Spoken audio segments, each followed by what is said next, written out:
It's gonna be a crazy week this week. Yeah. It's a wild week. Let's get into it. What's up, everybody? Welcome to this episode of Dense Pixels. Brad's here. Mike is here. Hello. Carrie's here. What up? So Bobby Kotick. Bobby Kotick. Boy, just when you thought that we'd seen like the biggest twists in the tale of the Activision Blizzard story, just when you thought that like all the big bits of news have come out about it, just keep this little bit of advice in the back of your head, everybody listening out there. If there's a white male CEO of a hyper successful and lucrative corporation, you can bet that that guy is probably a massive piece of shit and has to do a lot of things that a massive piece of shit would do in order to keep the wheels of commerce running uninterrupted. And make no doubt about it, Bobby Kotick has absolutely done what he's had to do to keep the wheels of commerce running at Activision Blizzard, including cover up a sexual misconduct allegation against a former member of I believe Treyarch. Sledgehammer. Yeah, not just sexual misconduct, a full-blown rape allegation. Yeah. Yes. Knew about it, didn't tell the board, didn't bother mentioning it. And oh, by the way, the person who had this allegation levied against him left the company recently, like within the past couple of months. Like it wasn't like it was timed around when the allegation happened. This is something that I have those conflicted. So there was an employee at Treyarch who was accused of sexual harassment. Yes.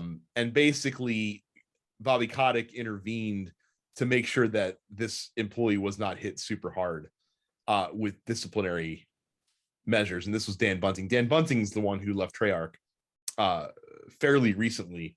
Gee, I wonder why. If you're like, whoa, wait, that sounds pretty bad. But wait, there's more. There's so much more. Bobby Kotick threatened a flight attendant on the personal private jet that he uses, threatening that he would end her for not wanting to accompany him to, events and things like that on his arm, essentially.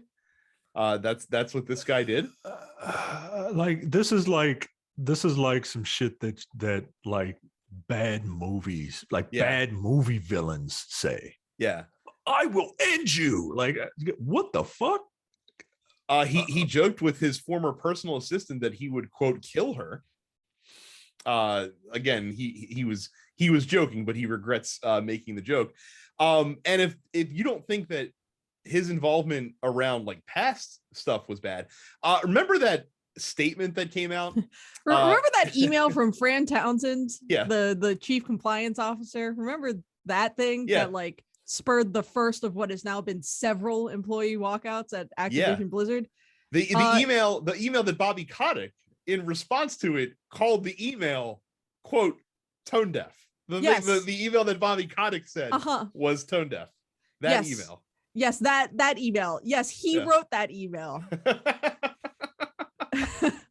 Jesus Christ. He wrote that email, which was then sent out from Fran Townsend. Yep.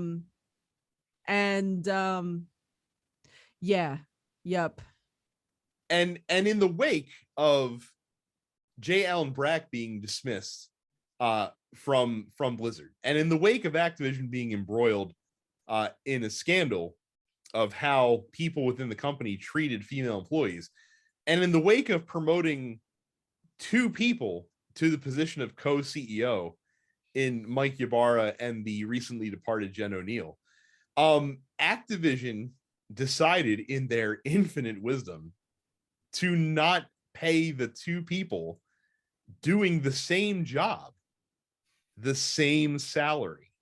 And Micah, you'll never guess which of those two people was paid less. I mean, it's got to be the one with no balls, right? And because you got no balls. And so when Jen O'Neill resigned, then Blizzard was like, "Oh, we'll pay you the same as Mike Ybarra," and she was like, "It's too late. Like you done fucked up, and I'm leaving because you guys gave me nothing, no inclination that you value, people like me and what people like me are bringing to the table, that kind of thing, which I completely understand." Now, if you think that like all of this, like this was a lot of news, and this all came out within basically a day or two, essentially, where we learned all this information last week. And if you think that, you're like, well, surely Bobby Kotick's in trouble now. I see that you've never paid attention to what happens to powerful white men in the news when their misdeeds are brought to the light. The Activision board, of course, stands steadfastly in the corner of Bobby Kotick and is confident that he will lead Activision Blizzard into this new zero tolerance utopia where employees are treated equally regardless of sex, race, or creed, and he's going to continue making us tons of money. Also doesn't fail to mention that like 2/3 of the board are like longtime Activision employees that have they've been there for the same amount of time that good old Bobby has. Yeah. So basically, he's got his team standing by his side. Now, Bobby Kotick, on the other hand, has said, reportedly, to close friends and advisors, that he would consider leaving if he could not turn around the culture in Activision Blizzard in a quick amount of time. To which I have bad news for Bobby Kotick. The call is coming from inside of the house. I gotta tell you, Bobby, I feel like you lost that fight the moment you were like, I'm gonna make O'Neill co-president of Blizzard, but I'm not gonna pay her as much as Ibarra. Like, this is again, he's essentially saying, I will leave Activision Blizzard if me, Bobby Kotick, can't find a way to quickly remove me, Bobby Kotick, from Activision Blizzard. It was the cause of many of these problems that we're running into. I do feel like we got to touch on the very like the sad low that this is now turned into, where Activision has formed a workplace responsibility committee, which is led by 2 current members of the board, which will apparently oversee the company's progress in successfully implementing its new policies, procedures, and commitments to improve workplace culture and eliminate all forms of harassment and discrimination at the company. This is in the wake, by the way. So like when this news dropped, the Activision employees staged a very quick like impromptu walkout to call attention to it. And they were like, oh, we've got this new zero tolerance policy, Activision said to their employees, and Activision's employees were like, cool. So under that zero tolerance policy, like Bobby Kotick shouldn't be employed by Activision anymore, right? And they're like, well, no, not Bobby Kotick, you see, because we don't have proof that he did these things, except for, of course, Bobby Kotick's acknowledgement that he regrets that these things happened in the past, which is a tacit admission of proof that these alleged incidents actually did happen. Yeah. This committee sounds very stupid. First of all, a 2-member committee is laughable in any case. It's not a committee. It's 2 people. So it's a fireside chat is what it is. The committee will require management to develop key performance indicators or other means to measure progress and ensure accountability. The chief executive officer, Bobby Kotick, along with the chief people officer and chief compliance officer, will provide frequent progress reports to the committee, which will regularly brief the full board. The committee is allowed to retain outside consultants, including independent legal counsel, to assist in this work. So, to break that down into plain speak, the committee, which again, 2 people who are on the board, will brief the board, of which Kotick is a member, and they're allowed to consult outside advisors, but there's no input from like any of the thousands of people in their own workforce who are the ones being affected by this. Capitalism. This is incredible. Like this is an incredible fucking turn of events that's happened here. Of course the fish is rotting straight from the head. As no one should be shocked at this at all. Like I was actually more shocked before when things didn't come out about Bobby Kotick. Like I was like, oh man, I'm surprised that dude of all people kept his nose clean, because normally we hear horror stories about like people in high ranking positions. Nope. Turns out turns out just as bad. Yeah. Now the good news is, one thing that's different that I can't ever recall ever happening, honestly, in any previous incident like this, is all 3 of the big console manufacturing companies, Sony, Microsoft, and Nintendo, have all come out with statements really condemning this report, and even more importantly, condemning Activision's response to the report. Worth noting that none of these companies, I say for maybe Sony, the statements have not been public. These have all been internal communications within staff. But yeah, Doug Bowser at Nintendo has called it distressing and disturbing, saying that the issues at Activision run counter to my values as well as Nintendo's beliefs, values, and policies. Phil Spencer said this type of behavior has no place in our industry, and that he was disturbed and deeply troubled.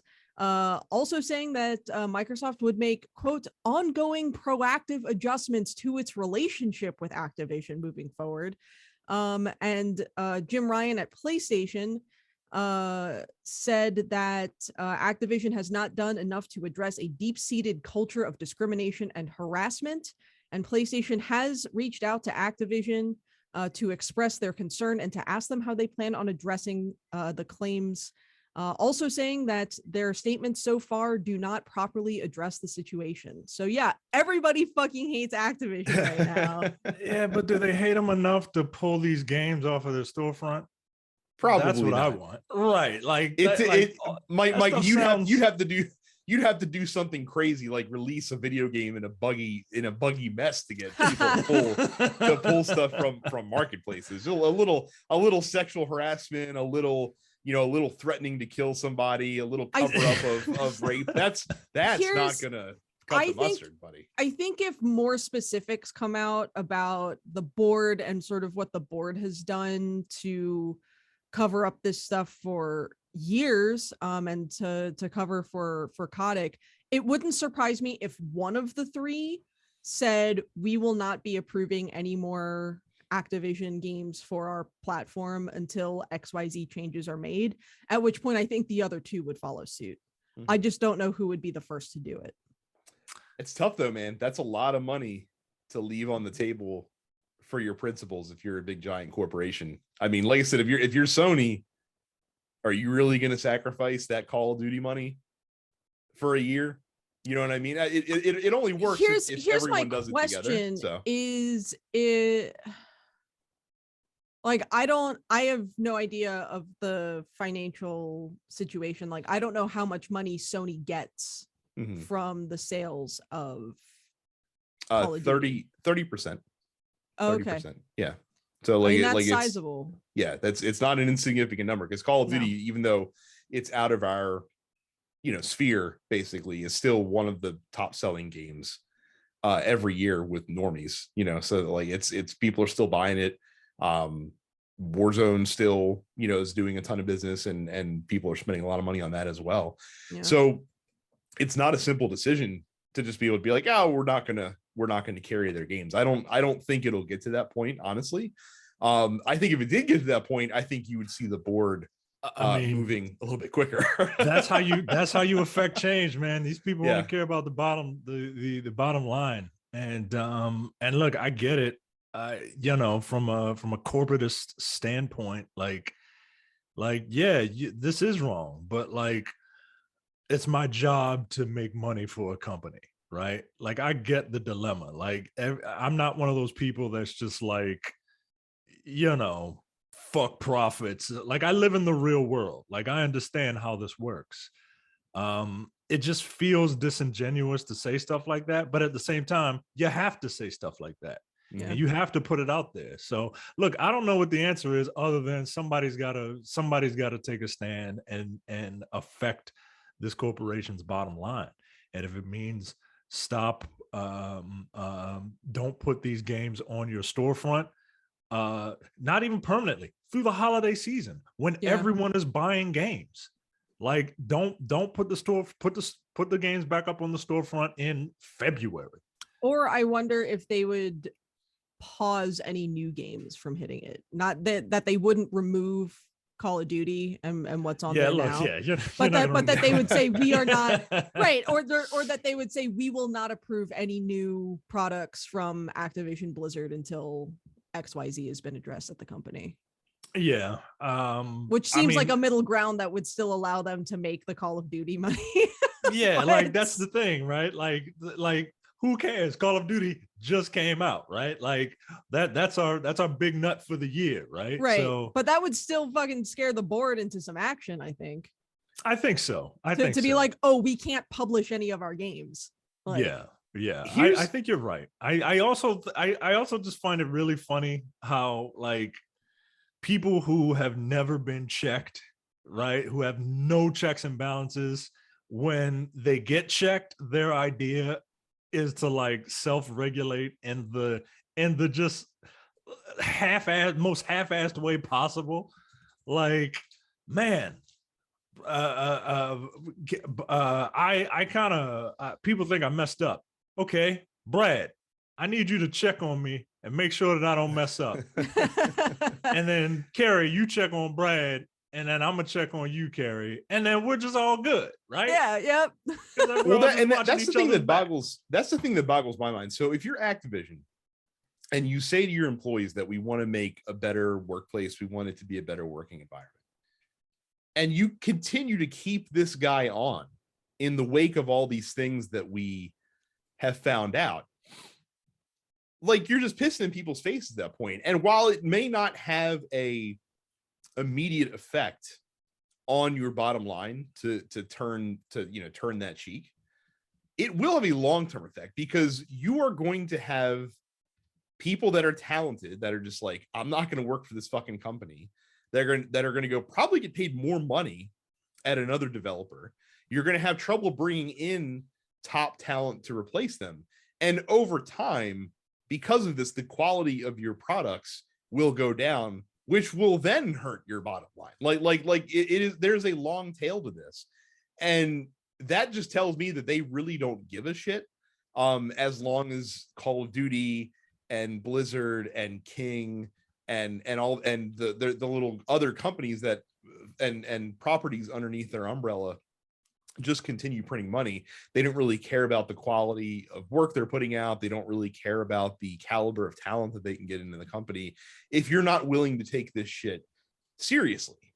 And I just, like I said, it boggles my mind that the board's immediate response to this wasn't, wow, this is pretty serious, but this article in the Wall Street Journal completely mischaracterized Bobby Kotick, who is our fearless leader that stood at the helm of this company for 30 years. And how dare they impugn this man's dignity? Oh, he admitted to all these things. Yes, but that was in the past. We're looking forward, not backward. We need to make sure that we keep our eyes focused on the future and making the billions and billions of dollars that we want to continue to put in our coffers every single year. It's just completely disrespectful to your associates.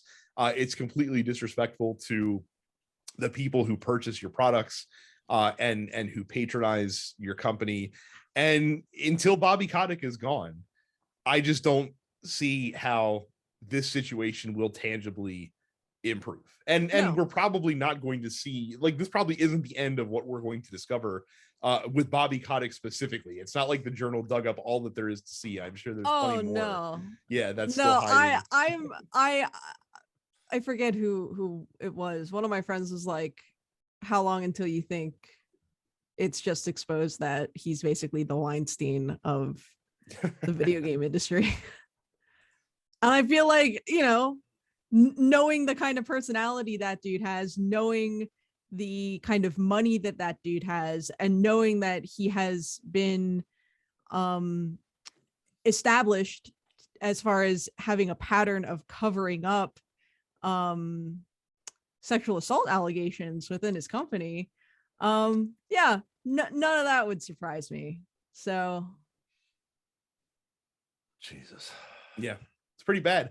And not the only news in this style this week, because now it's Sony's turn to stand at the front of the range, and a former IT security analyst that worked for PlayStation has filed a lawsuit against Sony in California, alleging gender discrimination and wrongful termination after speaking up about, quote, discrimination against females at PlayStation. She says that the company violated the Equal Pay Act in the United States, saying that they discriminated against female employees in compensation and promotion, and subjects them to work culture, predominated by men, that she was ignored by a manager who only responded to men and was passed over for promotions and terminated this year after submitting a gender bias complaint, and that other women at PlayStation struggled to get promoted at the same rate as men. Yeah. I think the guy who wrote this story for Axios, yes, Stephen Totillo, he separately tweeted out something directly from the suit, which I really want to point out, saying that in 2021, the plaintiff submitted a signed statement to Sony detailing the gender bias she experienced at Sony. Soon after that, she received a letter that she was being terminated. The notification from Sony stated that it was eliminating a certain department and that the plaintiff would be terminated because that department was being eliminated. However, this was a false basis to terminate her because she was not even a member of the department being dissolved.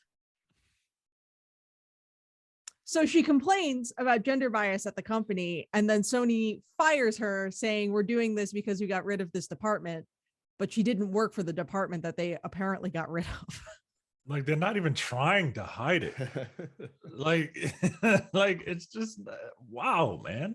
So, I mean, like I said, we'll see if Sony has learned the lesson that so many of these companies have failed to so far. So hopefully they cooperate with this investigation, that they take swift action when the findings are revealed, and that they don't sit there and hem and haw and try to spin a different story of events. Like if it's found that that this former employee's claims have merit, then I sincerely hope that Sony does the right thing, because they've been talking a lot about wanting to do the right thing. So now it's time to put up or shut up.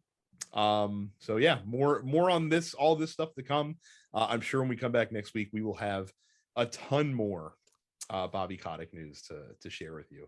I truly want that guy to go away. I've never fucking liked him. No, he I don't know who sucks. has. Apparently Brad Pitt did, because he wanted to put him in Moneyball. Oh right, he was in Moneyball. Yeah. What? Yeah. He played the Oakland Athletics owner in Moneyball. He was in like 2 scenes, but yeah, he was in the film still. Wow. Jesus Christ. That's the movie I saw on my first date with my now husband. So let's get on to happier topics and talk about the slew of games that we've been playing. One of which will run into another story that we have, and actually two of which will run into the other stories that we have in the news this week. So how about we start with Micah, and Micah can talk about his impressions of the Grand Theft Auto. I tried to parse out what this entire acronym was. So I think it's Grand Theft Auto, the Trilogy, San Andreas, the Definitive Edition, correct? That is correct. I was thinking of adding AKA what happens when nostalgia comes and hits you right in the face.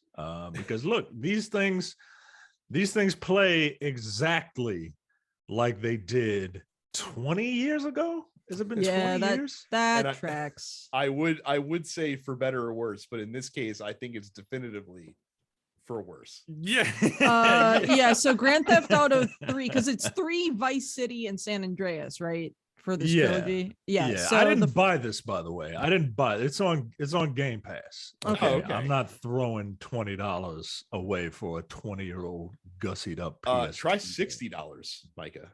You can't buy them individually? I don't think so. Oh. I don't think you can. I think you have to buy the whole shebang, basically. Yeah. No. GTA 3 came out in 2001. Wow. Vice City came out in 2002, San Andreas 04. So yeah. The years start coming and they don't stop coming, Micah. Goodness great. Yeah. I had to cut this down because it was getting a little too prominent, all the grays. Yeah, GTA plays exactly like you remember it, except for like some of the aiming. Like some of the aiming is a little better, right? But other than that, it plays exactly the same. Warts and jank and all, right? Except these are somehow jankier, right? Like it looks worse, right? Like because they're trying to keep the same charm, right? I get it. So you have to keep the same art style, but it looks worse. The thing that they've really done is they've adjusted some of the lighting and they've removed like any draw distance is better. But other than that, I mean, it's the same game. Like I played maybe 5 missions and I'm like, I don't want to go through all this again. So what's interesting, so apparently what they did, and they didn't confirm this, but this is people that know about this stuff are saying, no, this is definitely what they did, is when they remastered it, the way that they remastered it is instead of going in and like touching up the assets by hand, essentially they let a computer do it. Basically they ran it through an algorithm and let the computer, when it wasn't sure what it was supposed to do, guess as to what something was supposed to be. So you had like a lot of instances where like certain businesses were named, like had like joke names in the game that the computer got rid of the joke name because it didn't understand like what it was trying to do. The computer doesn't know what humor is. Right. So it's just like, no, it should be, this is what it should be based on what I understand, based on how I understand these things work. And like a lot of the characters, some of the character models, like there's a couple characters in San Andreas, especially, who look completely different than how they did in San Andreas, and for the worse, by the way. Like the character models in San Andreas may have been low res, but they looked good. These character models are higher resolution, but they look like fucking shit. It looks really fucking bad.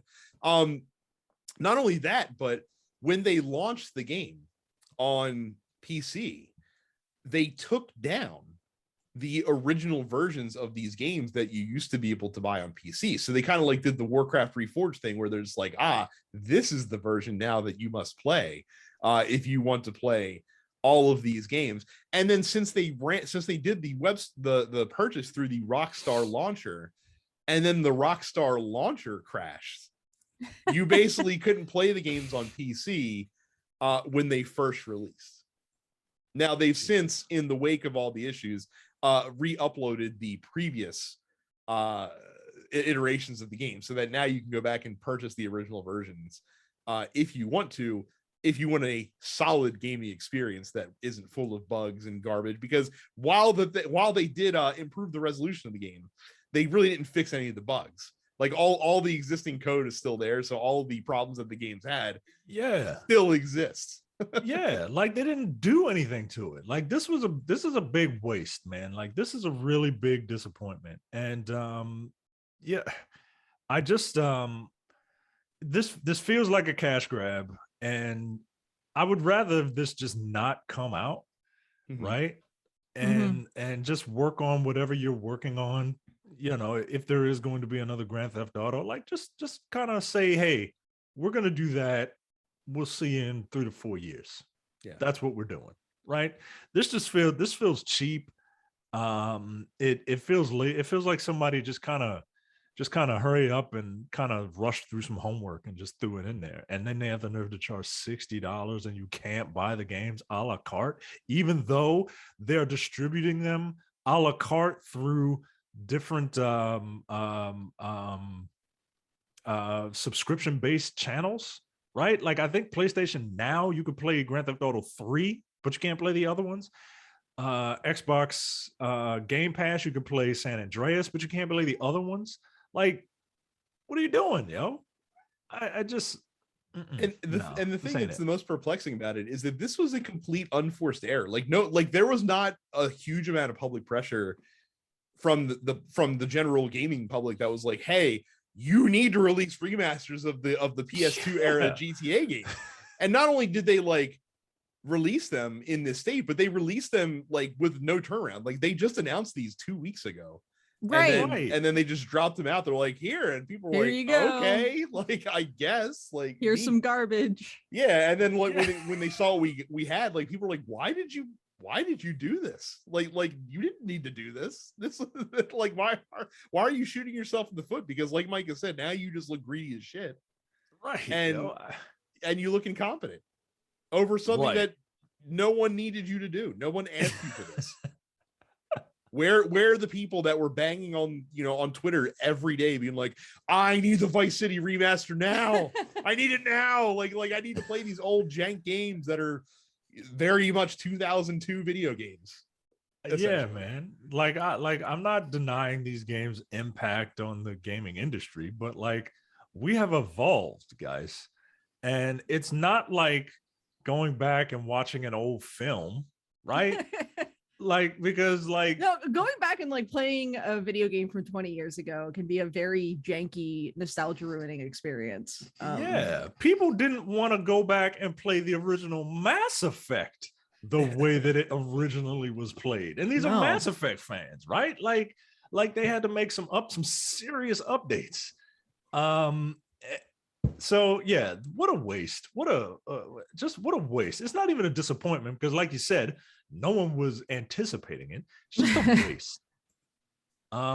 What's not a waste is Ruined King. I'm very curious about this because I'd heard about it. I don't know jack shit about the Runeterra universe. But the game has good pedigree, so I'm curious to know. Look, I don't know a goddamn thing about League of Legends. All I know is Riot is bad.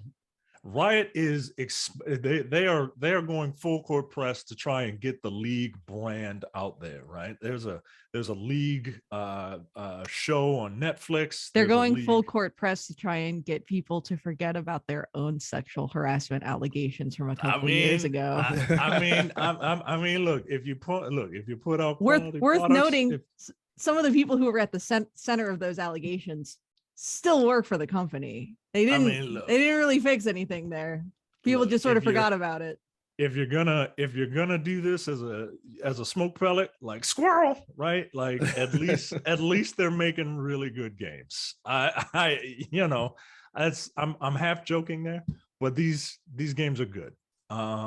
Airship Syndicate is the developers of this game, and I really enjoy their games. It's a company founded by comic book artist Joe Madureira. And they've done Battle Chasers, Night War, which is another turn-based RPG. They did Darksiders Genesis, which is like a Diablo style game in the Darksiders universe, and they've done Ruin King. I really, really like this game, and I really like all their games. This is a turn-based RPG with a bunch of League characters. I don't know who they are, but they look pretty because this dude's art speaks to me. And it plays like what I think a modern take on a turn-based RPG is. So battles aren't, you can't just like blow through battles, right? Each battle feels like they are not important, but not mind-numbing. And there's a couple different systems at play. So you have the traditional like turn bar, right? Like there's icons at the bottom of the screen to tell you when your turn is, and you can see who's on the bars. Each bar consists of 3 lanes, and you have multiple attacks. You have standard attacks and you have special abilities. Your special abilities take a certain amount of time, so they take a certain amount of space on the lane for you to be able to cast, right? So let's say it's my turn. There's an enemy right coming up next, but the thing that I want to do has a long cast time. Well, I won't be able to use it until after that enemy takes his turn, right? However, there are 3 lanes. There's a normal lane, a fast lane, and a power lane. Fast lane, you get to move quicker, but your attack does less damage, and the opposite for the power lane. Then, so you can pick and choose how you want to come at any fight, right? Then there is another system where if you step in a hazard while you initiate a fight, then that hazard acts like a gauge that kind of comes. You can see the gauge, and you have to position how you want to approach your attacks so that you don't want to step in the hazard, or you could push enemies in the hazard. Then there's another gauge that's very similar, but it's a wild card thing, and it's a boon, but it's a boon for everyone.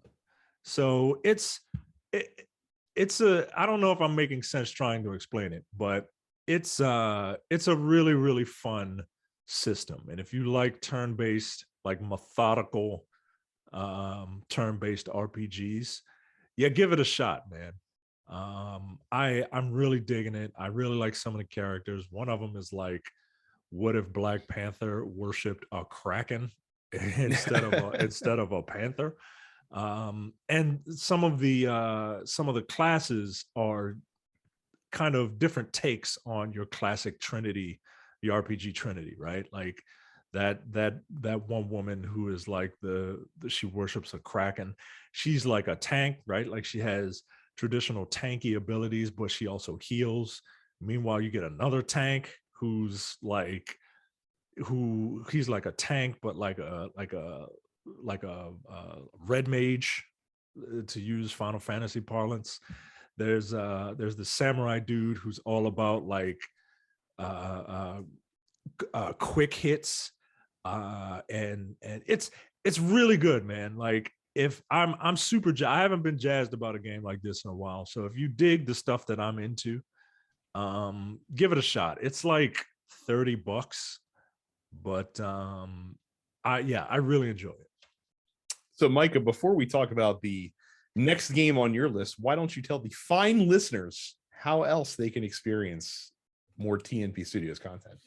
You can experience all of our content by going to, well, first of all, you can look at us. You can look at Brad and his new camera setup. You can look at Carrie and her lovely cat. Is that Zelda or Ganon? My son is here. This is Ganon. Ganon.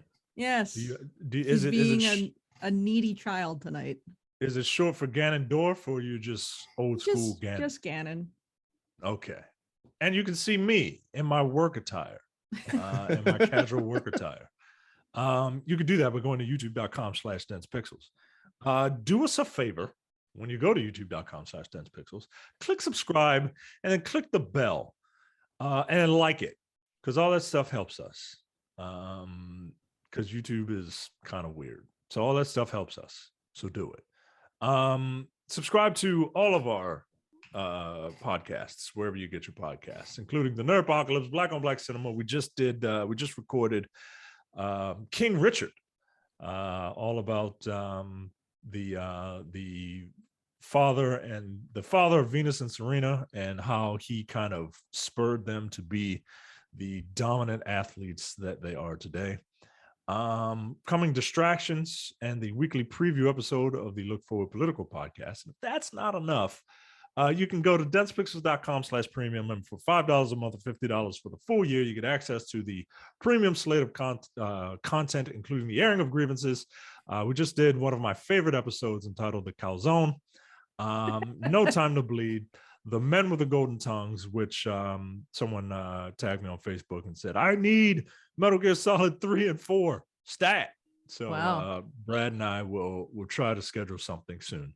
Upstage Conversation. Look, new episode of that finally came out. Yeah, and Jade really didn't want to do it. He really didn't want to do it. It was his idea. It was his idea. Well, yeah, it was his idea. He was like, I really want to do an episode of Upstage about Rocky Horror Picture Show because I fucking hate that movie. And I was like, cool, that'll be fun. And then like he dodged me for 6 weeks trying to schedule it. He really didn't want to do it. It was like the end of The Graduate, man. Like he was like, he made this commitment and he was just like, fuck. And the full episode of the Look Forward Political podcast now on video. It's true. It's true. So now before we get into this next game from Micah, allow me to set the stage, because this was the other weird story that happened a couple weeks ago. So like out of the blue, the weekend around like, you know, the 11th, 12th of November, give or take, there was scuttlebutt from people on the internet that Halo multiplayer might release on Tuesday the 15th for Xbox's 20th anniversary. Now, Microsoft did not announce this. There was no lead up to it. There were just these like weird breadcrumbs that were laid around various points on the internet that people discovered and found up and were trying to data mine and this, that, or the other thing. And so like the prominent like games journalists were just like, this seems like it's true, but Microsoft won't comment and there's not enough proof here. And then like as the day wore on Friday, they're like, we're pretty sure this is true. like it, but there was no confirmation. So fast forward to the 15th, where Microsoft was celebrating their 20th anniversary, or Xbox, I should say, was celebrating their 20th anniversary. And they released this like 25-minute video talking about, you know, the history of Xbox and this or the other thing. And casually dropped in the middle of this video was, oh, and by the way, Halo Infinite's multiplayer is released in open beta starting right now. And so now, if you have Games Pass, or even if you don't because it's an open beta, you can play Halo Infinite online right now. And apparently it's very good. Yeah, you should play it. You should play it. It's fun, man. It's fun. It's very good. It just feels good to play. Like I'm not like a first person shooter like connoisseur, right? So I don't know how to necessarily describe my experience other than I'm having a good time with it. And that should tell you something, because I don't play multiplayer games like that. Right. Yeah. Like I usually do like a horde mode or whatever, but I am enjoying this very, very much. This looks, it feels good, right? Everything feels the way it's supposed to, right? Characters don't feel floaty. Characters don't feel too fast. It feels like, you know, time to kill feels good. You know what I mean? I found a couple weapons that I like. I don't know, man. I'm digging it. I'm really digging it. I'm be curious to see what like people who are like hardcore competitive, you know, multiplayer shooters, what they say about it. But I'm having a good time, and I don't play these games, man. So I know there was some issue with the battle pass. I'll never know because I'm not gonna get the battle pass. Like I thought it was free. I know there's an option where you can buy something, and I'm just like, nope. So most battle passes, Micah, if you don't mess with these too much, most battle passes have like a 2-track system where there's a free track, and then in addition to the free track, when you level up, there's a paid optional track that gives you bonus rewards, essentially. So you always get stuff for free, but if you want even more stuff, you can pay them $10 a month or whatever it is. In order to do it. Now the thing with the Halo battle passes is that they apparently never expire. So like if you buy a battle pass or the premium battle pass for Halo Infinite, it's not like when this season ends that if you miss it, whatever stuff you didn't earn, well, too bad, like you're fucked, you're not gonna be able to get it now. Apparently that's not how it works. Apparently, like once you own a battle pass, you'll own it forever and you can still earn experience towards it, in addition to the whatever other new battle pass will come out. So potentially you could like have multiple battle passes running simultaneously. The issue apparently is that they have made all the way to gain XP in the battle pass completely based around like challenges in the game and not necessarily earning XP just for playing the game, which is typically how most battle passes work. So like, it's not just play Halo Infinite and you'll level up. It's do these very specific things and you'll gain experience points. And a lot of people did not care for that. And they said that they're going to make adjustments to it. They've already made some small tweaks, but they plan on doing like a full scale adjustment. I think the challenge is that they, like this first season of Infinite, since this is in beta right now, is apparently supposed to last until May. So they wanted to make sure they didn't have a battle pass that people would like blaze through in a week and then be like, well, now I don't have any progression that I'm earning. But I think they swung a little too hard in that direction. And they need to find a happier middle ground. Yeah, I know some of them are just like play a match. You know what I mean? But some of them get a little more complicated, like gets like specific like kills with like grenades or something like that. Like I can't remember them off the top of my head, but yeah, they're challenges. And I think you only have a certain amount of challenges in a day, in a 24-hour period that you can do. I think. Don't quote me on it. I just wanted to hop in and start playing.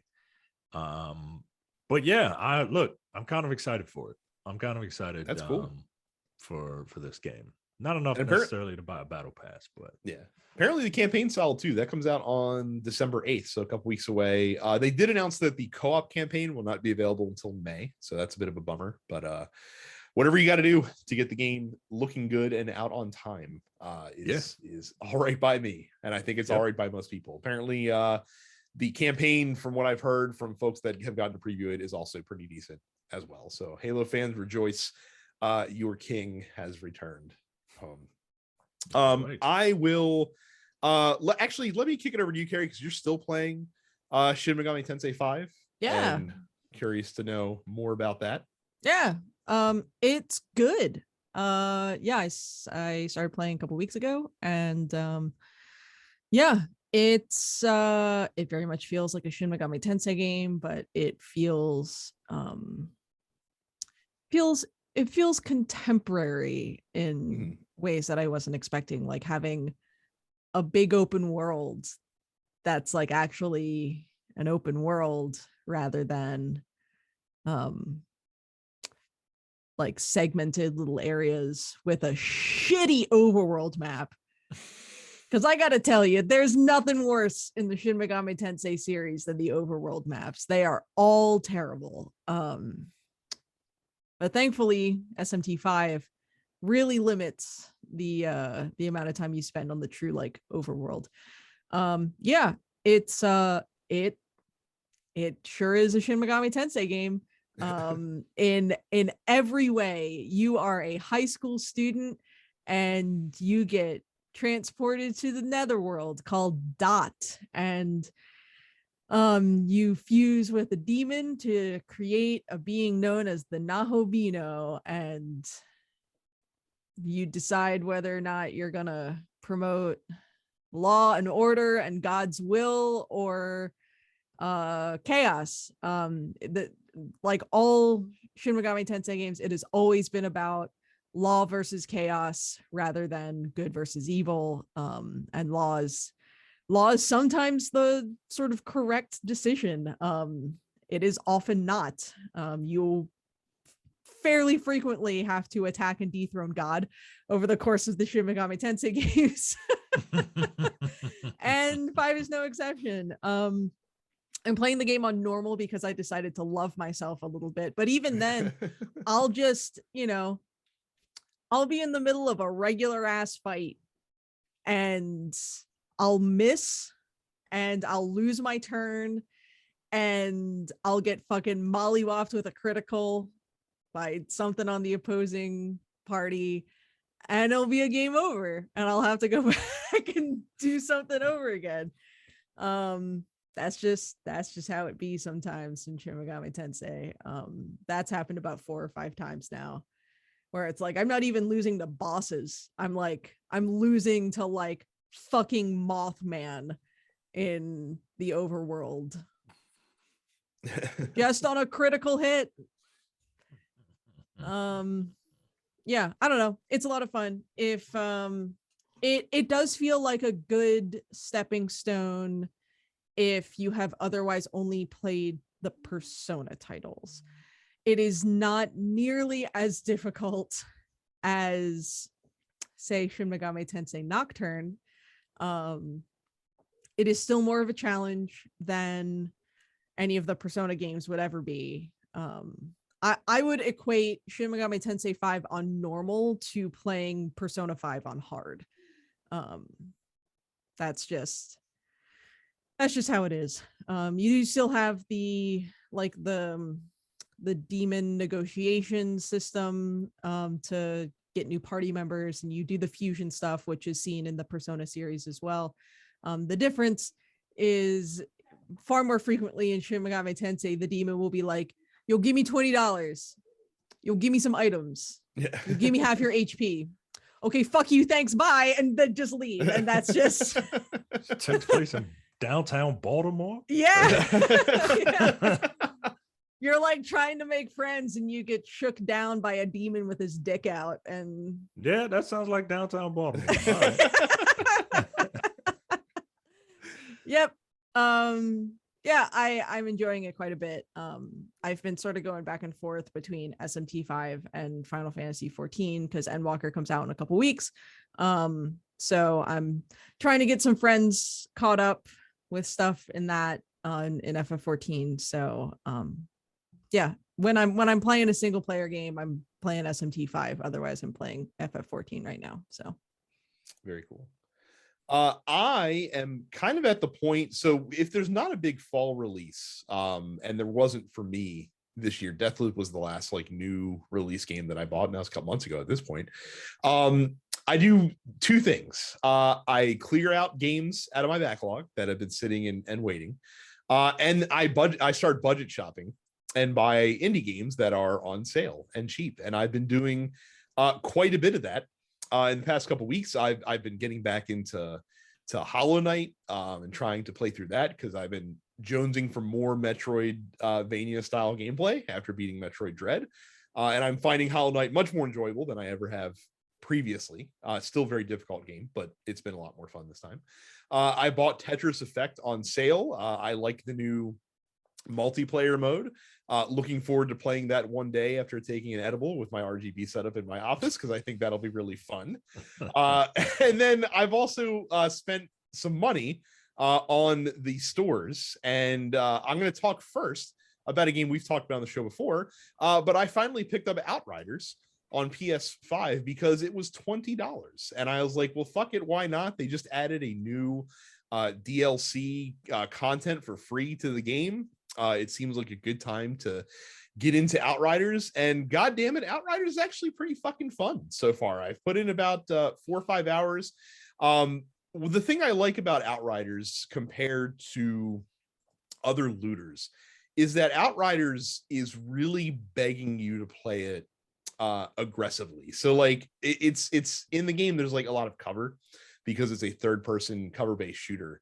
But the cover is for your adversaries. The cover is not there for you. You're supposed to run up in people's faces and be aggressive and attack with your abilities, because every one of the classes in the game has a way that they can earn health and overshield based on fighting a certain way. So like I'm using the Trickster, which is the melee class in the game, and it gives you health back for getting close range kills. So it doesn't do me a damn bit of good to stand at the back of the battlefield, popping up over cover with a long rifle. I need to get in people's faces. I need to use like my time warp skill to slow people down before shotgunning them, and use my temporal blade to like immediately cut through ads and do all this other stuff. I've been enjoying the game. The story is very like B-movie sci-fi, but it's B-movie sci-fi in the best way. Like I actually quite enjoy how the main character that you portray is written, and how he's voice acted, even though the voice actor I don't think is very good. I think not getting a good voice actor is actually to this game's benefit for this main character. because it gives it that very like Saturday afternoon serial show kind of vibe, which is really all I'm looking for with this. Very robust crafting system, which is pretty cool. So the stuff that they added to the game, first of all, they added a transmog system, which is accessible from the jump, and they made it a point to say, this is simple. You don't have to go mining for superfluous resources. You don't have to like, it's not limited. It doesn't cost money.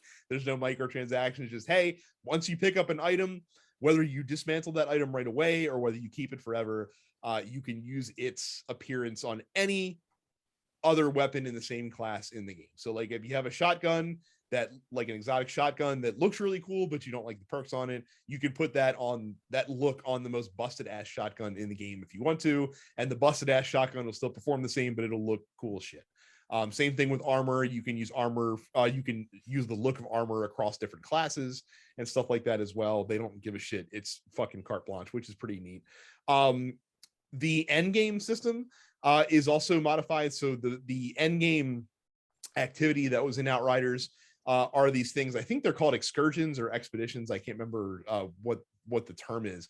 But when the game first came out, the best loot was predicated on finishing them as fast as possible. So what that did is it had a knock-on effect to basically make it so that damage builds were the only really viable builds in the game, because if you wanted to get the best loot, you had to just max out your DPS as much as possible.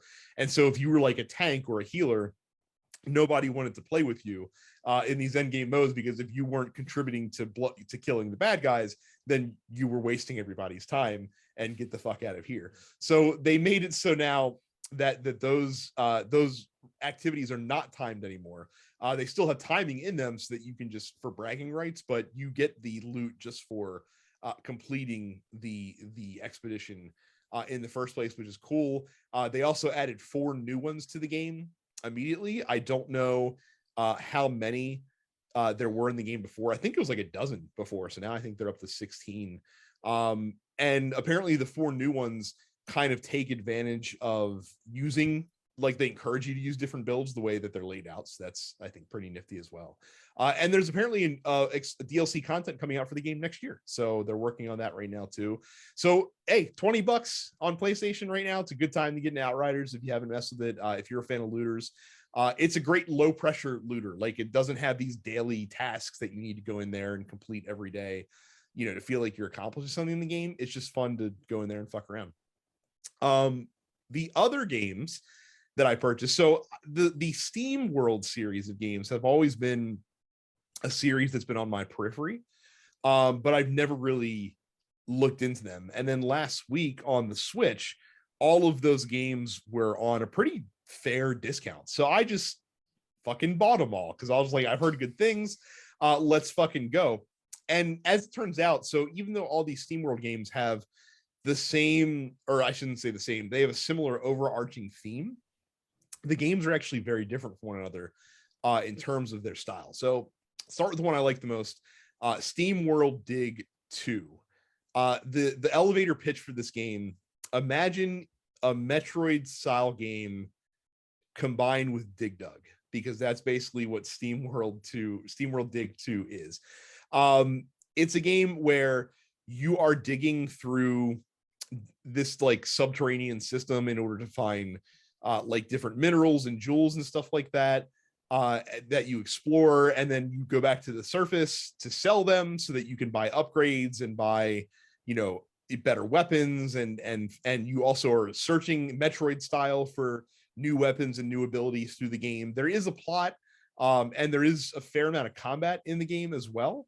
The combat's probably the weakest point. Like, the best part of the game is the exploration, discovering the new areas, trying to like maximize your build.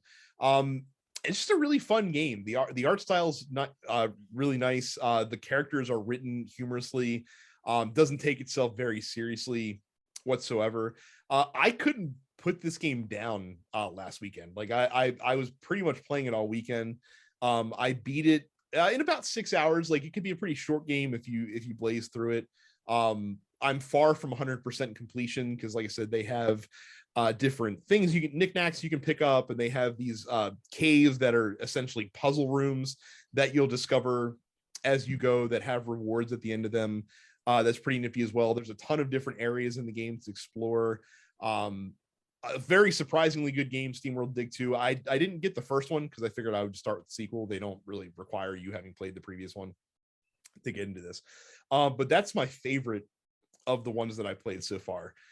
Second favorite would probably be Steamworld Heists. And I was a little surprised about this one because I wasn't really expecting to dig this based on what it was. So Steamworld Heist is a 2D tactical shooter. So you are taking a party of between 1 and 4 of these robots, and you'll recruit new robots as you go. It's very similar to XCOM in the way that, you know, different classes have different abilities, and you can get different weapons to equip them with, which will give them further abilities or enhanced movement or healing powers. But it's done on a 2D playing field, essentially. And the 2D part of it is actually kind of my favorite, because XCOM can get a little overwhelming sometimes with how many angles you have to worry about covering, and the fact that you have to worry about not only the entire space around you, but also vertically in XCOM as well. So really there's like 4 dimensions in XCOM that you have to concern yourself with. And what's cool about Steamworld Heist is because it's 2D, it's a little bit simpler, but also because these battles all take place within spaceships, like it's got like a space, you know, like a space opera kind of theme to it in a couple ways. You can actually bounce bullets off of surfaces, so like you can try to line up shots that are angled, you know, to reflect off of, you know, the walls or ceilings behind your adversary, and hit them in the back, which gives you bonus damage, or shoot them through floors, or, you know, blow up red barrels and things of that nature to try to kill them as well. This one has a little bit more meat on the bones than Steamworld Dig does. I'm about 7 or 8 hours into it, and I think I'm only about maybe 2/3 the way through the game at this point. There's quite a few missions, and obviously, since it's a tactical shooter of this type, it's got a ranking system. So the better you do, you know, the more swag you get, the more rewards. It also forces you to contend with very limited inventory because you have to buy storage space essentially, and it's at a premium just in terms of availability. So you're constantly getting new weapons and new items and cycling out old ones and selling those. Fun game. Like I said, Steamworld Heist is pretty good as well, especially if you're looking for kind of a new twist on the tactical shooter genre. Finally, still a good game, but the one that I have enjoyed the least is Steamworld Quest. So Steamworld Quest is a turn-based RPG. What makes it unique, though, is the battle system. So in Steamworld Quest, you always run with a party of 3 characters. Each of those characters has an 8-card deck of cards that to create the action selection pool for your party, you shuffle that deck together, and each turn you'll have a hand of 6 cards, and you'll play 3 of those cards, and they might be from different characters in your party, or they might be from the same character from your party. And if you actually use 3 cards from the same character, you get that character gets to do like a bonus action, which is assigned based on whatever weapon they're carrying. So that system's pretty interesting. What's more interesting is the fact that you actually have this pretty wide pool of cards for each character, because you only have an 8-card deck, but each character you'll gain more cards throughout the game. So like some of my characters have between 10, 12, 16 different cards that are available in their deck, and you can kind of build how you want each character to play. And each character also has cards that synergize based on other characters that you might have in your party. So like if you play a card from one character before you play this other card, then the card you play will do bonus damage. So like you're incentivized to kind of craft the decks to make your whole party work cohesively. And since you can craft them whenever you want, like you can do it in between battles, you can do it wherever, it adds to a lot of like strategic choices that you get to make. So kind of think of like Hearthstone, if Hearthstone was a turn-based role-playing game in a lot of ways. So SteamWorld Quest is pretty cool. It is a mechanics driven game though, because the story is kind of weak sauce and there's not much to do in the game except for go from battle to battle and fight people, which is fine because that's fun. But it's definitely the weakest of the 3 games, I would say, for what it is, even though I really think the battle system is pretty cool. And apparently there's a new SteamWorld game coming out next year that's an open world third-person shooter, so that'll be interesting as well. But it's on my radar now because I find these games pretty charming, and I think they're pretty good bang for buck if you want to check them out. So that's the SteamWorld series. You can get them on Switch, you can get them on any of the systems actually, but they're perfect Switch games in terms of what they're doing. So they're very good. There you go. Awesome. Go ahead. Sorry. I was just gonna do the Amazon read. Please. Go to densepixels.com/Amazon for all your Amazon purchases. When you do, you help us out. I mean, you help out like evil corporations, but you help us out though. So you win some, you lose some. Yeah, it's a wash. Go to densepixels.com/Amazon. Go buy yourself, be like me and go buy yourself a super cheap macro lens for your camera. The 7 Artisan 60mm f2.8 manual APS-C prime macro lens, and take pictures of toys. Don't take pictures of bugs. Don't be like everyone else who has a macro lens, just like, hey, let's get up on this bug and take pictures of it. Nah, man, take pictures of like cool shit, like toys. But you can only do that by going to densepixels.com/Amazon. I mean, you don't want people encroaching on your new side hustle, do you? No, because I'm not getting paid for it. So not getting paid yet. Not getting paid yet. How many followers do you? I got some weeb shit you can come take some photos of, Micah. Excellent. I don't have a lot of followers because it's very hard to get noticed. I'm here and I'm tagging different Instagrams that like highlight and showcase like once a week. Oh, hey, if you use this tag, maybe we'll put your picture up. But apparently all my pictures are shit. So I don't get that luxury. But that's fine. I'm having fun. I'm enjoying it. Very cool. That's what we'll talk about new releases, but real quick before we get into the post office. They did announce the games with gold games that are coming out. The Escapist 2 and Orcs Must Die are available for Xbox One for the entire month of December. They're not doing the mid-month stuff for this. Or actually, I'm sorry. No, they are. Oh, they are. No, they are. Tropico 5 Penultimate Edition and Insanely Twisted Shadow Planet will be available from December 16th to January 16th for the dozens of people who have been asking for those. Michael, is there a reason that Tropico 5 is called the Penultimate Edition? Like, is there a joke in the game that corresponds to that? I think they're making fun of Jay specifically because Jay for the longest time confused Ultimate with Penultimate.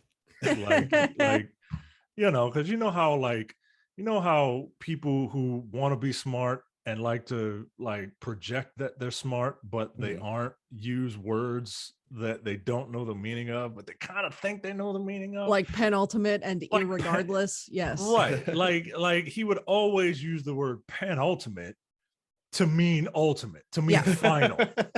Penultimate is second to last. Yes. Right. But no one ever accused him of being the salutatorian, right? Like no. So yeah. When I said there wasn't any big fall releases, I regret to inform all of you, I was wrong. One of perhaps the greatest annual release on the calendar has graced us with its presence this week. And that is Farming Simulator 22, which is coming out for PC, PlayStation, Xbox, and Google Stadia. It's available now as you're listening to this podcast. So go till your land and grow some crops in a simulating fashion with Farming Simulator 22, which is amazing to me that this is a game that they release every single year. But hey, I know that there are places in the country that game is incredibly popular. Death's Door, the indie darling that has been on Game Pass for a little while, is now coming to PC and PlayStation, and I think also Switch. It's available today. The Final Fantasy 14 Endwalker expansion was supposed to come out on November 23rd. Yes. But it has been delayed to December 7th. Correct. And apparently Games Radar did not update their new release list. So there's that. And then Lens Island comes out on PC on November 26th. I read that as Lego Island and I got excited for a minute because that's a game I really liked as a kid. Here's a fun fact about Lego Island. The soundtrack is full of bangers. But the master tapes to the soundtrack were lost in a houseboating accident. Like the tapes didn't have them on his boat. The tapes were stored on a houseboat and the boat sank. And now the master tapes for the Lego Island soundtrack are at the bottom of the ocean somewhere. Damn. Well, there you go. I'm full of useless information. Post office time. So there's a couple wrestling questions, and I'm going to have to defer to Micah because I got to tell you, with the slew of WWE releases. And when I say releases, I mean like the releasing of wrestlers over the past couple of weeks. The NXT 2.0 reboot, which I have not been a fan of so far, and just the general tenor and direction of WWE storytelling as of late has just really turned me off to professional wrestling in general, even to AEW. Like, I'm not even making time for AEW, even though AEW is putting out what I have to imagine right now is a better product than WWE.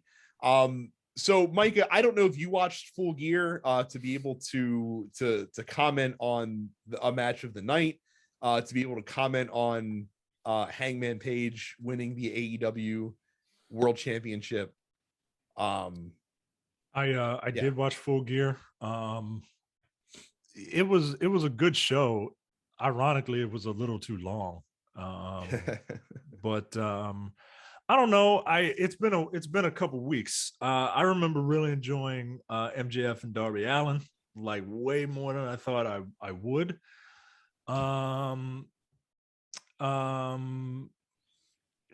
Who else? CM Punk and Eddie Kingston, but like you gotta be into those characters to enjoy it. And Omega and Hangman Page was a good match. Those were the ones that I kind of vividly remember. Everything else was just, it is what it is. But those are the three that really stick out for me. Okay. So, Phil Wander asks, what is something that you hate in gaming communities that really bothers you? And I don't know that we have enough time in the show to go through all the things we hate in gaming communities. The thing that I hate the most is we as gamers, and this is not exclusive to us, this is a problem in a lot of communities. are really bad sometimes at gatekeeping. And I have found myself also doing that in the past. And I've tried to be really conscious of not doing that, because the only way that you can make the things you love even better is by getting more eyes on them, because when there's more eyes on them, more money goes towards them. And when there's more money going towards them, companies want to make more of an investment into them. That's not just with gaming. That's literally that's with everything. Yes. That's literally with everything. And nerds really get on my goddamn nerves with that shit. Like, I don't know. I know I'm a snob about some stuff. I'm the biggest fucking Fire Emblem snob you'll ever meet in your life, because I think the introduction of casual mode ruined the series. But it also opened up the series to like a whole new swath of players. So it's like, it's ultimately like, it's fine. Like, I'm glad more people are playing Fire Emblem.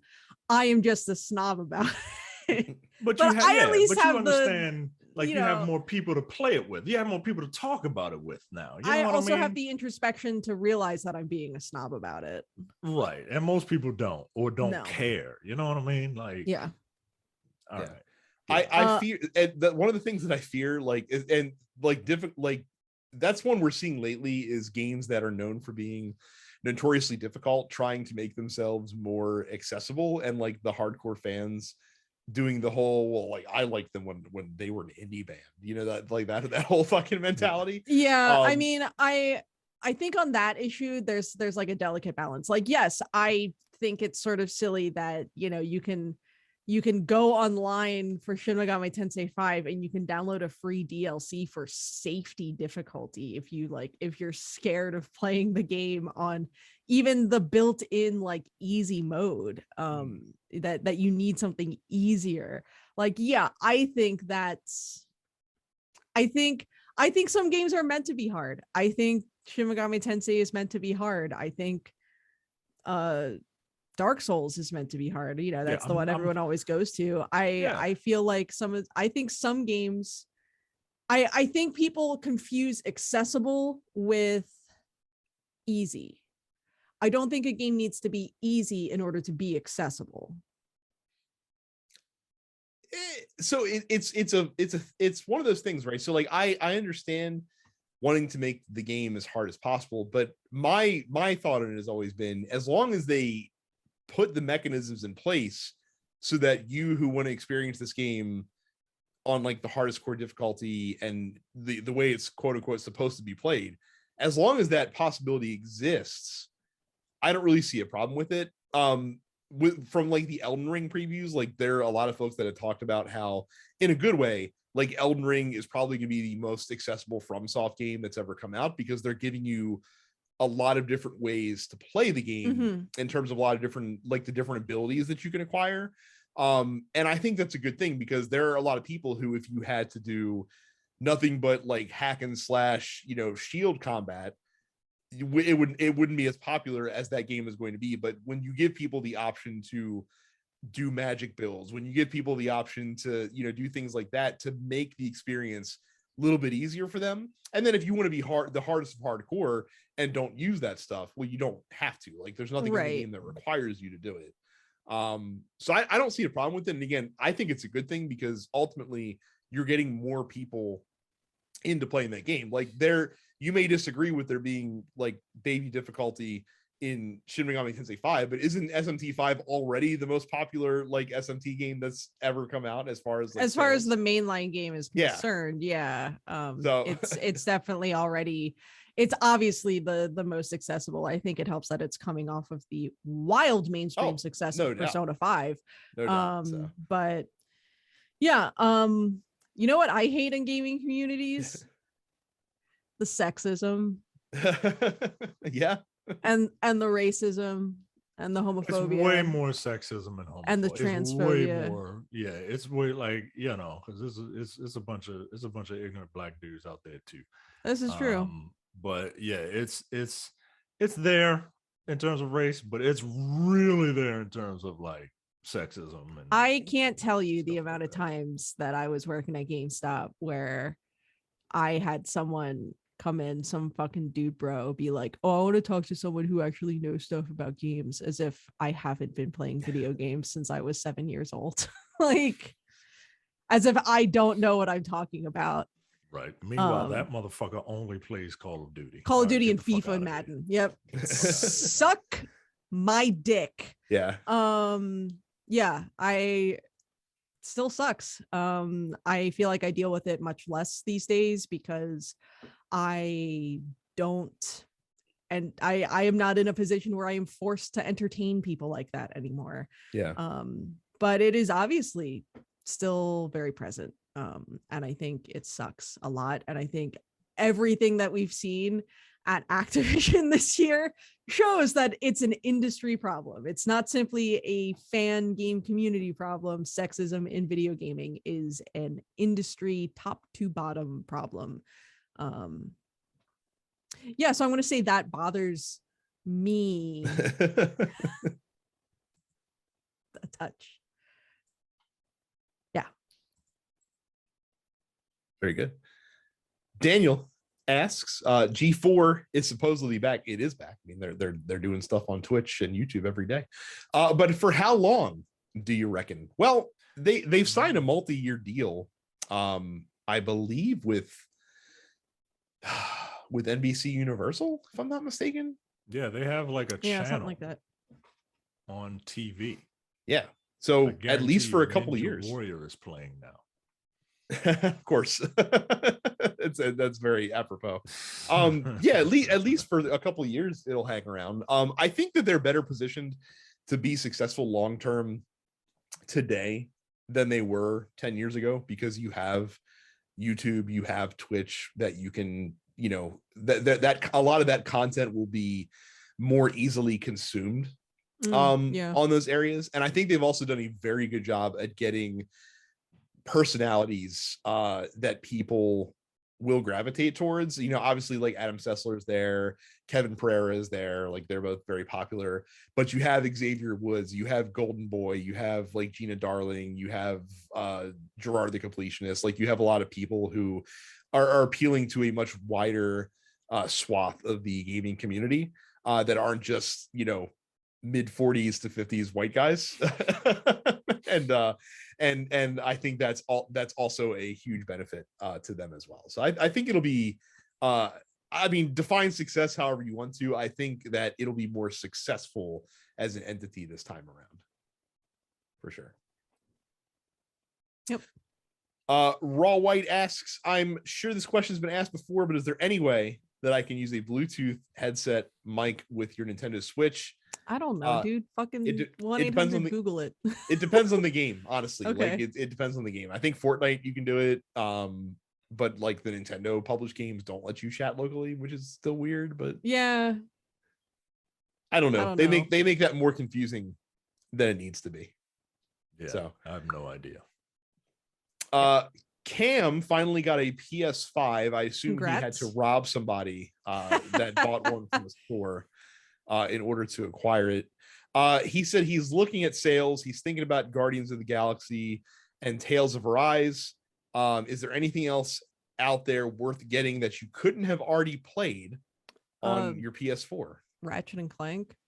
Yeah, Ratchet and Clank's very good. Yeah, that's the one I'll recommend. I also picked up Guardians while it was on sale. I haven't played it yet. I haven't even taken it out of the shrink wrap yet, but it was on sale for $30. And when that game came out, damn, already? Yeah, right. It's well worth $30. Yeah, I was gonna say it's worth. I know, yeah. $30. So when that game came out and it was like reviewed really well, I was like, I'll pick it up when it goes on sale. It went on sale last week, and I was like, cool, $30. I'll fucking buy it for $30. Yeah, if it's on sale, buy it. Yeah, like, it's well worth it. Did you end up beating it, Micah? I got a platinum in it because fantastic. I really enjoyed it. I also got a platinum in Tales of Arise, Cam, if that does anything for you. So what? Yeah, like I really. Micah, where do you find the time to those games? If I really like a game, work. You know where I work? I work right here. I mean, yes, I also work right here. Where do you think where do you think I got the time to put fucking 300 hours into Final Fantasy 14 this year? There you go. So it really is kind of my killing PS5 me is downstairs though. It's kind of killing me because I gotta like go into work occasionally now. But no, on days when I don't have to go to work, I bust my ass when I go to work, so that the other days out the week I'm kicking my feet up. The boy is at daycare, so I don't have to worry about him yelling and screaming at me, and I can put in that work. Carrie, just so you know, though your PS5 is downstairs, remote play in the house actually works pretty good, and you could just play it through your PC if you wanted to. So that's an option that's there for you. That's an option that's there for you. Film Wanderer also asked, with Xmas around the corner, or Saturnalia, depending on how you celebrate, what is the best game that you've ever gotten for Christmas? It could be plural as well. I got two words for you. Pokemon Yellow. That's the one video game that like really sticks out to me as far as something that I specifically got as a Christmas gift as a kid. A lot of times my parents are older. They're not super tuned into video games or anything like that. So unless I specifically asked for something, they wouldn't really know what to get me. So I got a lot of gift cards. Helped that my birthday is 2 days after Christmas. So I would get a large amount of gift cards in one go and then blow them all on video games. So you can sort of technically consider Golden Sun something, since I literally got a Target gift card for my birthday, went to Target that day and went, that's got a cool cover art, I want that. And here I am in hell 20 years later. So, but yeah, Pokemon Yellow. It's been a very long time since I had a Christmas, where I just like got stuff. So, and it's been even longer when I got like video games. Like I tell my family, look, just get me cards, Xbox points or whatever they're called, PlayStation money, whatever, because you don't know what you're talking about. So just give them to me.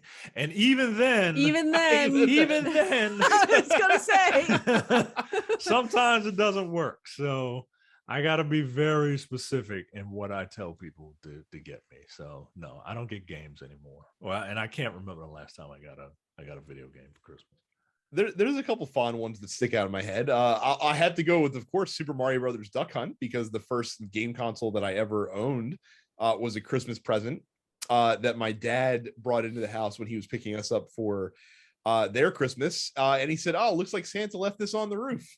And that was the day that I also realized that Santa Baby wasn't real, because I was just like, you say this is on the roof, but there's snow on the roof, and this box is bone dry. So like this isn't adding up. 5-year-old me is very skeptical.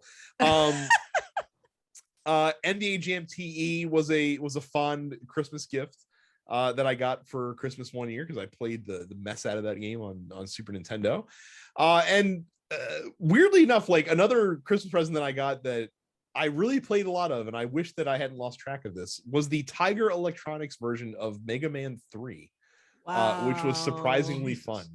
How many of you young people know what Tiger Electronics are? Before I had a Game Boy, I had a Tiger Electronics Aladdin game, which I played quite frequently. Mike, I think I had the Teenage Mutant Ninja Turtles one too. They've actually like re-released those. Like there's a lot of like the classic ones that have come back out recently that they put out there. I'm gonna have to look at these and then have my my nostalgia moment that I had with Grand Theft Auto Definitive Edition. Finally, Johnny asks, thoughts, if any, on all the big FGC games and news recently. Multiversus, Dungeon and Fighter Duel, Project L are all coming out of the woodwork and apparently going to be free to play. Our company is going to finally tackle a casual market for fighters like they did for battle royale shooters.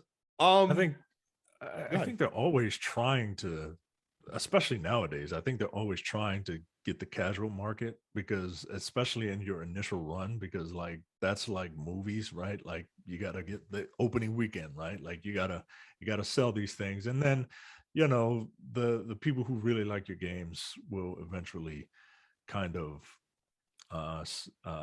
keep playing. But I think I know what he means by casual market, like casual, like people who just kind of want to fuck around with something. I think the free to play model is interesting. I'm curious to see how it, we've seen it done in a couple different ways, right? Like there was the Killer Instinct way where, yeah, it was free to play, but you can only play one character, and that character would rotate like every week or every month or something like that. There's the free to play model that I think these games are going to do, where you are going to have, which Dead or Alive did, like you had a core like game with maybe 8 characters as opposed to the 16, and if you wanted the other characters, you could buy them a la carte. I think Multiverses is like, we're going to give you all free characters, but like if you want to change your skins or anything like that, then you'll have to pay for it. I'm curious to see like what's going to be successful. Multiverses is going for that Brawlhalla money. Like Brawlhalla has been a fairly successful free to play fighting game that makes money from selling you character skins, essentially. Here's the thing though, with fighting games especially, is that it doesn't matter how good your product is, if the game doesn't feel good to play, it's not going to have long-term success. Like we've seen Sony try to make a Smash Brothers clone. Brawlhalla is in many ways a Smash Brothers clone, but the reason why Smash Brothers remains the undisputed king of the mountain is because Smash Brothers feels really good to play in a way that those games don't. So like if Multiverses plays like shit, it doesn't really matter how many Batman skins you put in the game. Like people aren't going to want to fucking play it. And I'm also a little dubious of Multiverses just because the character roster is a bit of a mixed bag. It's all over the place. Yeah. There's Batman and Bugs Bunny and Arya Stark and Shaggy and Tom and Jerry. What? Don't they have Ultra Instinct Shaggy though? Like, yeah, they do. Like they've got fucking meme Shaggy. Like, I don't know. Yeah, so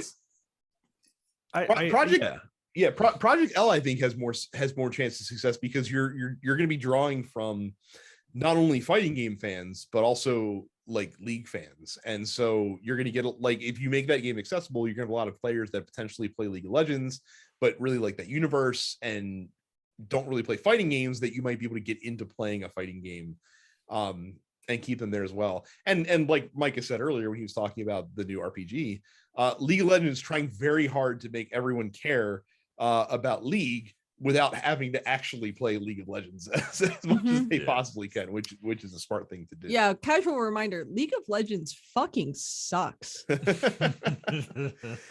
but it's also a very specific genre game. Like you either, most people like MOBAs really like them, or you don't fuck with them at all. Like there's not a ton of in between. I haven't heard much about Pokemon Unite since that game came out. So they've had a couple updates. Yeah, I'd assume it has its dedicated base of fans, but I don't know how many casual Pokemon players that they captured into the MOBA space, but I think it could work better. I wouldn't qualify myself as a casual Pokemon fan. I have many Pokemon tattoos, and I wasn't gonna play Pokemon Unite. So, but it's an interesting space. It's the hardcore space in the fighting game arena is a difficult space to break into now, because there's enough established brands and established developers and publishers who are in that space that are going to be loath to concede a lot of space. And so like you have to not only throw a lot of resources behind making a really good game, but also hope that you find an audience for it, which is not guaranteed. Like just because you make something amazing doesn't mean that you're going to have people that actually want to play it. So I think finding other avenues to bring in a wider audience, even though that pool might be more shallow, is probably the smart way to go as far as being a new competitor in that space. But we'll see. You still have to make a good game at the end of the day. Otherwise, none of it really matters. So thank you guys for submitting post-office questions over the past couple of weeks, which you can do too by joining our Discord by going to densepixels.com/fans and getting in there right now. Carrie is also a couple $100 away from her goal in Extra Life. She's posted a couple times in the Discord, the link that you can check out there. So if you're able to donate, please do. I'm only about $175 away right now, so please do. I'm hoping to have a couple more streams. This next week is going to be very busy for me. If you're in the Baltimore area, my band has a gig this weekend, so you can come see us play at No Land Beyond this Sunday. We're doing a set at 6 p.m. as part of this little pop-up convention they're doing. We have a lot of fun songs played. What are we doing? We're doing some Persona, and we're doing some Deltarune, and we're doing Animal Crossing, and we're doing GoldenEye, and we're doing a Goofy movie. So so come hang out. It's a free show. It's all ages. There's a bar. You can drink. You can hang out. It'll be a good time. I'm even going to play trombone. Go to youtube.com/densepixels. Subscribe to us on there. Follow all the TNP studio shows that are out there. And of course, follow us on Twitch. I'm Dense Pixels Brad, Terrence Apparition 410, Carrie Sup, it's Carrie, and also follow the Dense Pixels main Twitch page as well for reasons that will become clear in the future. Eventually. Enjoy your American Thanksgiving, which is this week in the US. Perhaps you're listening to us as you're traveling to wherever you're going on American Thanksgiving, or as Micah would call it, happy stealth colonization day. Love it. And you can listen to Micah's sometimes cogent and sometimes insane Thanksgiving food opinions on the most recent episode of Black on Black Cinema. All right, can I get a preview of that right now? Cranberry sauce is overrated. Get it out of here. Okay, no, that's fair. That's valid. I agree with that. I'm not here for your anti-stuffing. Oh no, I also don't like stuffing. No. I love stuffing. That was Jay. Yeah. Oh, that Jay was Jay. Jay hates stuffing. I don't care for stuffing. I don't know what his problem is. He's a lunatic. Well, that's the problem with that episode is I found things to agree with all three of you, and I found things that I hated from all three of you as far as opinions go. Chocolate pie is a thing. Chocolate pie is delicious. Gross. Chocolate pie is fabulous. Nope. Fuck you. Gross. I'm not a sweet pie guy. Get out of here. Nope. What other kind of pies are there? Savory pie. What, like a meat pie? Mike is not a pie guy. Anyway, like a chicken pot pie? Well, no, maybe not that. But like go to Dangerously Delicious and get yourself one of them pork pies. Like those are really good. But yeah, I'm not a pie guy. Get out of here. I'm an ice cream guy, then I'm a cake guy, and I'm never a pie guy. Pie is way overrated. Who the hell wants warm fruit? Get out of here, man. I can't wait to have this hot apple. Like, get out of here. The white contingent stands vehemently against your pie slander. I don't know. There's only some kind of fruit we whites love the pie, Mike.